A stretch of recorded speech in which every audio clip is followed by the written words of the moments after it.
Sheldon Richardson and the arrest in particular. Yeah, that was obviously, it's joking aside with the coffee. That was something that was it was disappointing, very disappointing. It was not something we were aware of, and until it kind of came across the internet on the media. And but as Todd sort of said this the other day, and I'm in agreement. We do worry about Sheldon in terms of decisions he's made off the field. There is a degree of trust that's been broken, but we're supportive of him, and there's a lot of resources in this building that we want to make available to him. Our doors are always open. There's definitely has to be a better line of communication with Sheldon and us, but we're going to do everything in our powers to help him, not just obviously as a football player develop, but as make sure he can do the right things off the field. So. Will this have a tangible impact on how you view his long-term viability with the organization? Well, I think at this point in time, Manish, it's going forward. We'll see how this progresses. Like, he's obviously made some decisions that have consequences in terms of the NFL with the substance abuse policy, which he's gonna have to deal with. Now he's had an issue off the field, which, like all players do, affects the personal conduct policy. And it's really a league issue, so we're gonna sort of find out how the league proceeds with this. But like everything else, Sheldon is a very good football player. In long term, we'll see how this progresses. It's as Todd said the other day, it's not about words right now; it's about actions, and not necessarily actions on the football field. It's just how he handles himself. So, and that's about as sincerely as I can frame it. So right now, you're not sure if Sheldon is somebody long term that can represent the Jets. Well, I would say this right now. Based on everything so far, we've liked Sheldon quite a bit. I mean, I've only been here since the spring, but I think long term, I don't want to. I mean, to me, I'm going to let this thing play out. Time will tell. But there's nothing on our end where we sort of predetermined that. So we're going to see how this progresses. Mike, you mentioned you want him to get help. What does that entail? Will he get some counseling? What sort of things will? Well, there's a lot of resources in place. Obviously, counseling. Like we have team psychiatrists. I don't really want to go into a lot of detail on that right now because it is sort of a personal thing. But needless to say, like the resources we have available, we're going to put forth to help him. And I would say, and the other thing too, like with any person or player, it's what they do. So it's if they take advantage of it and are committed to it, and they have to go out and live their lives. So. Mike, how troubling was it to you the fact that he withheld it 2 weeks from the organization? At the end of the day, it's I would say in this business, there's always surprises. So, they're young men. They make decisions. I'll let from Sheldon's kind of explained his side of it. But it's like everything else. We just want to make sure there's an open line of communication with the players and us. So if there is an issue, there's protocol they have to go through. But from that standpoint, I would say it's a little more disappointing. But at the end of the day, we just want to make sure going forward we're here for him and to help and support him. Mike, are you bracing yourself for a longer absence than just 4 weeks for him? Well, again, at this point in time, it's really a league matter, and we'll just find out. I mean, obviously we've made a lot of moves this season. Every team has adversity, and we're no exception to that. And we'll see how we handle it with the players we have on the roster. Like, how imperative is it that you get Wilkerson locked up? And you see a player in Richardson who's got a lot of talent, but now you've got some legitimate fair concerns off the field. Wilkerson has not been an issue, even though you weren't here. He has not been an issue since he's been with the organization. Do you anticipate something happening quickly? Well, I think and we've talked to the agent. We're obviously in negotiations with the agent and Mohammed's people. It's kind of to a certain degree, it's the same thing we've approached before. We've wanted to have Mohammed a part of this organization for a long time. Going forward, we'll just proceed as normal. And how Sheldon's situation plays itself out doesn't really have a lot of bearing on Mohammed. I mean, our intention was to try to sign Mohammed to a long-term deal. Prior to the draft, after the draft, and with all the things that happened recently, nothing's really changed on that front. But no sense in, like, to me, it's we still, our goal is to get Mohammed in the organization long term, and we'll just work itself out. Why have you been unable to reach a deal with him? Well, I think with all negotiations, obviously they have a view of the player's value, we have a view of the player's value, and some of them, sometimes those negotiations go quicker, sometimes they go slower. So. back to Sheldon just for a moment. You and Todd have both mentioned that it's broken trust. Is there anything he would have to do going forward to repair that trust? Is this kind of a next strike you're out kind of situation? Or how would you? I wouldn't. I don't want to. To me, I wouldn't frame it that way. Again, we'll see how things develop. I mean, in terms of how Sheldon handles his business on and off the field. Again, not to try to put parameters or stuff on that. We'll just kind of see how this thing plays out. So. Mike, shouldn't there be something to be said about the organization, though, with Wilkerson, getting to Wilkerson? He's come up through the organization. He's done all the right things. You guys have, to be fair now, 6-7 months now to get an extension with him. Don't you think it would send a bad message if you cannot get a long-term deal with him done before the season? Well, I will say this: when we were talking with the agents, we did sort of say, we're going to try not to negotiate the thing through the media. I understand you're trying to ask, put it in context, but again, at this point in time, I don't really want to go too far into that. We'll just, it's going to play itself out. So. Mike, if Sheldon wasn't as good a player as he is, would he have been cut loose, or would you take this same approach with the 90th man on the roster of supporting him and trying to get him counseling and that kind of thing? Well, I think we would try to do it with any player we had, just to a certain degree to, see if there's something about, if something we can help them with on or off the field. So, I don't want to necessarily frame it in that kind of context. No. I'm sorry, you said. Mo mentioned that he wants.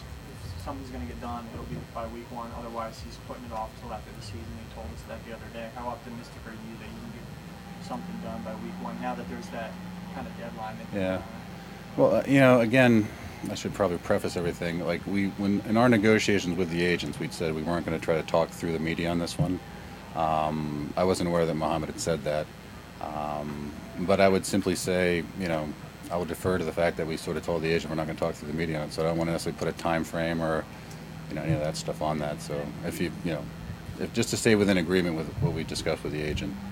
Does it mean anything, Mike, that he came to camp when he obviously could have taken a hard line stance? He came to mini camp, so it kind of gave you an indication he might come to training camp. But does that mean anything? Does he get points for that that he didn't hold out? Well, I don't know if, again, I don't really want to go into if that affects, if that's viewed as something where affects our negotiation with the contract. But I would simply say we're happy that Mohammed's here, and I'm excited to see what he does. Mike, you and Todd have showed a high level of compassion for Sheldon in the situation he's going through. But isn't there a part of you that is angry? Because you pay him a lot of money. He's one of the best players on your team. You're not going to have him for 4 games, quite possibly 1. There must be some level of anger there that he would do something. Well, I don't know if I would frame it like that. I mean, again, they're young men. They make decisions. At the end of the day, with us at least, I don't know if it's necessarily anger, but we want to try to make sure, part of my job ends up being not only bringing players into the organization, but trying to figure out a way to make the players in our organization, be the best they can be both on and off the field. So at this point in time, I'm not necessarily, would say I would be angry or upset with it. It's just one of those things you have to deal with and try to, figure things out and move forward with it. Like how discouraging, Mike, is it that he kept it from the organization? He left him and you guys looking inadvertently, and you guys pretty bad when he comes out and says, I'm not going to be in the news, knowing full well that 2 weeks earlier he had done something, and then it comes out an hour after he says that. I mean, how baffling was it to you that he concealed this for 2 weeks? I would probably defer to Sheldon on that one. I think he may have spoken on that one. But the one thing we stress when we talk with Sheldon is that, hey, listen, our doors are open. So, and make sure he understands that. So from that aspect of it, it was disappointing to find out on the media, obviously, and I've expressed that to Sheldon.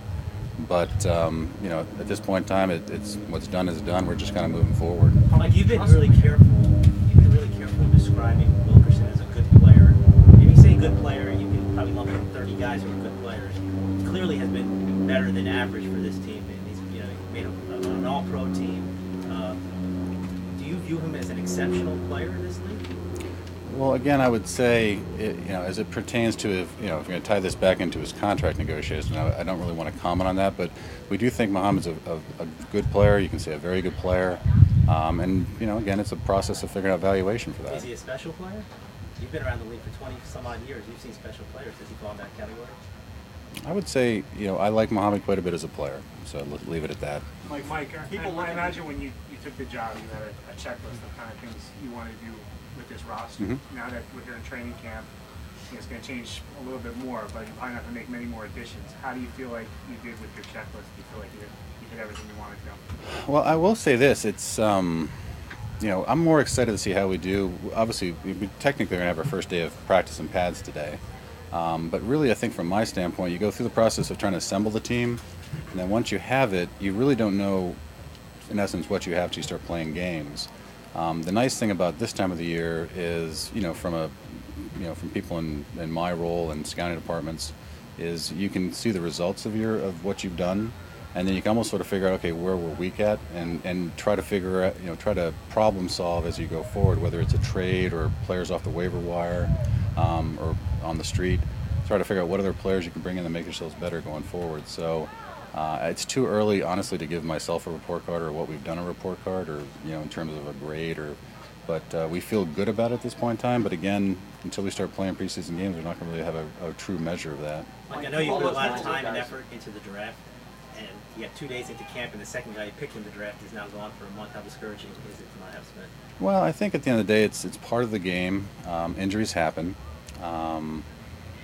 I think he will be back at some point in time this season, so it's not as if it's a very long-term injury. But that's, like I said before, it's the same thing with a number of things. You have a lot of things that come up unexpected. Injuries are a part of our game, unfortunately, and we have some other players on the roster. We're getting a chance to get more of an exposure and see how they do and go from there. So I'm gonna make sure I'm fair with everybody. You mentioned a few times this summer about going after players who become available. Evan Mathis came available right around mini camp. You haven't needed point guards. Have you pursued him? Had any talks with his people? Yeah, we've had talks with Evan's agent. They're kind of getting a feel for where they have a range where they want to be. The other thing with a lot of teams, honestly, at this point in time, you almost want to kind of see what you have first, to a certain degree. And obviously, Evan's a good player. But again, as this thing plays out a little bit, we'll kind of get a better feel for that. And the thing is, too, Evan may have a value he's looking for right now that may not be in a value that some of the teams want to potentially spend on him. So, but we'll see how that develops. Do you think you could make something like work with him, given the cap situation and everything else? Well, like every player, however cheap they can potentially come in at, No, it's like everything else. We have ability to do that. But again, you have to think of what the short-term and the long-term gains of that are. So, but we'll see how that develops. But I wouldn't say there'd be anything, just for everybody's sake, not to read between the lines or anything. I don't think there's anything pressing with that right now. Like regarding Sheldon, people look at it from the outside. He basically lied to you guys as an organization. He lied to his employer. People wonder how can you guys trust him again? What is it going to take for that trust to be rebuilt, given what happened? Yeah. Well, like a lot of things, and Todd kind of said this the other day, it's going to be his actions going forward. There's a lot of things Sheldon, has to do. There's been a level of trust that's been broken, and we've said that to him, so, he understands this. But like all people and players, people can change, people can grow, people can get better, and develop, and we're going to do everything in our powers to make him ideally successful on the field and off the field. So it's going to take time, basically. Mike, did you guys ever consider sending him home for, during camp and just kind of removing him from the situation? I know Todd answered that question the other day, and our thought process was to try to keep things sort of consistent and normal, because at the end of the day, this will play itself out, of course, and some of the stuff is not within our control. But the thought process was to kind of keep things consistent with Sheldon, and surround him with obviously a good environment, which will hopefully be helpful for him, and then go from there. Mike, how much input will you have into the quarterback decision? Well, first and foremost, Todd makes a decision on the depth chart and who starts. So that's to make that very clear. And as a coach, I think he has that ability. Obviously, Todd and I talk all the time about players, so he'll know my opinions and input. But at the end of the day, that's Todd's decision.